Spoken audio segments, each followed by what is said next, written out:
큰 하락을 맞았잖아요. 지금 현재는 한 2억 1천 언저리에서 있는 것 같아요. 그리고 여러분들 알고 계실런지 모르겠는데 꽤 쓸모있는 정보 하나 드리려고 하거든요. 쿠팡 이용하시나요? 네, 이거는 뭐냐면 저는 쿠팡을 이용하지는 않는데 가끔 가다가 쿠팡에서 이렇게 들어가잖아요. 그럼 어쩌다가 한 번씩 저렇게 한 2만원 정도의 쿠폰을 그냥 랜덤으로 뿌리는 것 같더라고요. 이거는 회원가입하지 않아도 사용할 수 있고 2만원 이상의 물건이면 아무거나 살 수 있는 것 같아요. 저도 필요한 거 한 22,000원짜리 있었는데 2만원 이용해서 한 1,000얼마 정도 결제한 것 같아요. 지하철 역사에 있는 도서관인데 아직도 한 번도 이용을 해본 적이 없어요. 뭐 지하철은 어느 지하철이나 다 항상 사람이 많지만 9호선이 대박이라고 하잖아요. 출근길 9호선은 제 상상력 가지고는 상상이 안 되고요.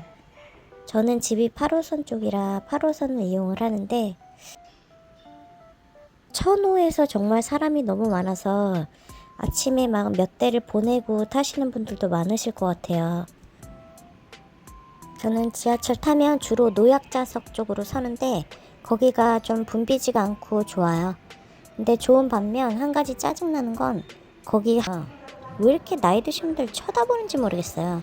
그럼 저도 계속 쳐다봐요. 끝까지 노려보거든요. 사람을 똑바로 그렇게 쳐다보는 게 예의가 아니라는 걸 잘 모르는 것 같더라고요.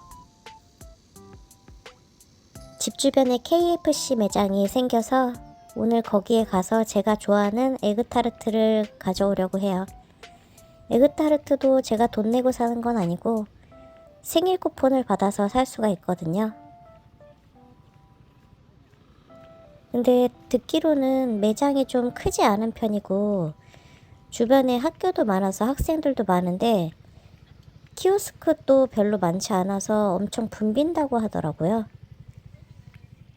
그리고 주변에 버거킹도 생겼다고 하는데 아직은 안 갔는데 버거킹도 조만간 가봐야 되겠어요. 벌써부터 뭔가 사람이 엄청 많을 것 같은 느낌이 드는데요.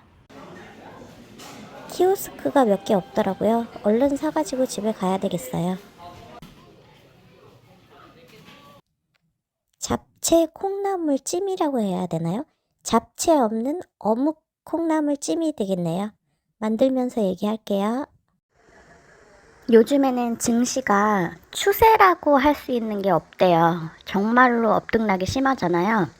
뭐 갈피를 못 잡고 있기 때문에 저희가 뭐 대응하거나 그럴 수가 없고, 일단은 저 개인적인 그냥 생각은 달러가 지금 그나마 조금 내려온 상황이니까 뭐 지금 그래도 1,400원대는 아니고 1,300원으로 내려왔잖아요.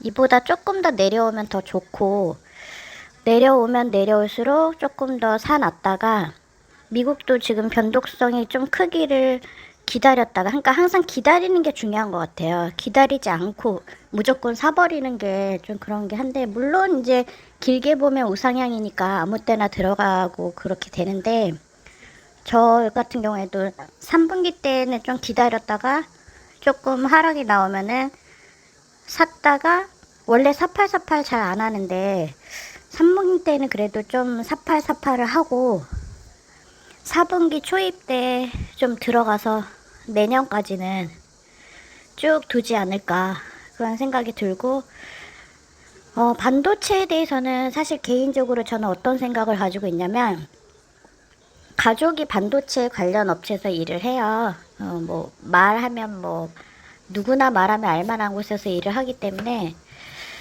쭉 한 20여 년간 반도체의 그 모습을 봐왔거든요. 동생이 회사에서 받는 대우라고 할까요? 대우나 그 회사의 이야기들 같은 거. 그래서 반도체가 진짜 앞으로 더 좋으면 좋았지, 반도체가 끝난다라는 생각은, 그리고 뭐 버블이라고 자꾸 얘기하는데 모르겠어요. 저는 정말 초짜고 아무것도 아는 게 없지만 그냥 개인적으로 생각이라는 거 할 수가 있잖아요. 그냥 제가 갖는 생각은 반도체는 절대로 안 끝난다. 무조건 앞으로도 10년, 20년 미래가 있기 때문에 반도체에 대해서 의심을 갖는다? 저는 그런 일은 저 개인적으로는 절대 없고요. 무조건 승승장구한다라는 생각이고 우리나라 기업을 절대적으로 신뢰하고 믿고 있고요. 단 중국이 있기 때문에 그들이 이제 몇 년 후에는 아직은 뭐 정말 멀었겠지만 몇 년 후에는 가격으로 밀어붙이겠죠. 그거를 대비해야 된다라는 건 있지만 우리나라 기업을 절대적으로 신뢰합니다.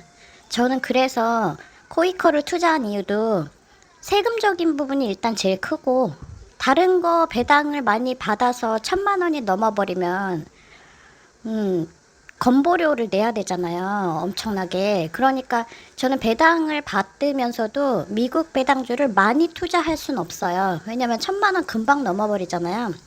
그러니까 적당하게 미국 성장주를 투자할 수밖에 없고 배당주를 조금 가져가면서 배당을 또 많이 받고는 싶으니까요. 그러니까 당연히 코이커를 투자할 수밖에 없는 거예요. 근데 세금도 너무 좋은데 종목이 너무 마음에 드는 거죠. 반도체 위주니까. 물론 지금 굉장히 뭐 엄청나게 크고 국내 시장이 그 레버리지 생긴 이후로 출렁이고 있지만 믿음은 변치 않아요. 그렇기 때문에 앞에서도 보여드렸듯이 오류 거래에 굉장히 큰 상승을 하고 지금 현재 시점에서 한 4, 5천만 원이 떨어져 있는 상태예요. 잔고가. 물론 최고가를 쳤을 때가 제 돈이라고 생각하진 않지만 언제든지 그 정도로 올라갈 수 있다라고 생각하기 때문에 전혀 뭐 한 번도 뭐 돈 떨어지는 것에 대해서 뭐 가슴이 출렁이거나 그랬던 적은 없거든요. 저는 아무튼 흔들리지 않습니다. 제가 왜 코이코에 투자한 이유가 뭔지 그거에 대해서 한번 말씀을 드리고 싶었고 반도체에 대한 제 믿음도 얘기를 한번 해보고 싶었어요.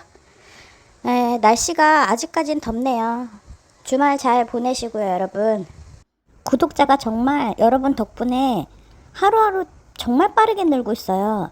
지난주 토요일인가 그때 150명인가 그랬는데 지금 거의 2배 넘게 됐더라고요. 저랑 같은 고민들을 하고 계시는 분들이 많다는 얘기잖아요. 구독과 좋아요 많이 눌러주시고요. 영상 제작하는데 큰 힘이 됩니다. 시청해주셔서 감사합니다, 여러분.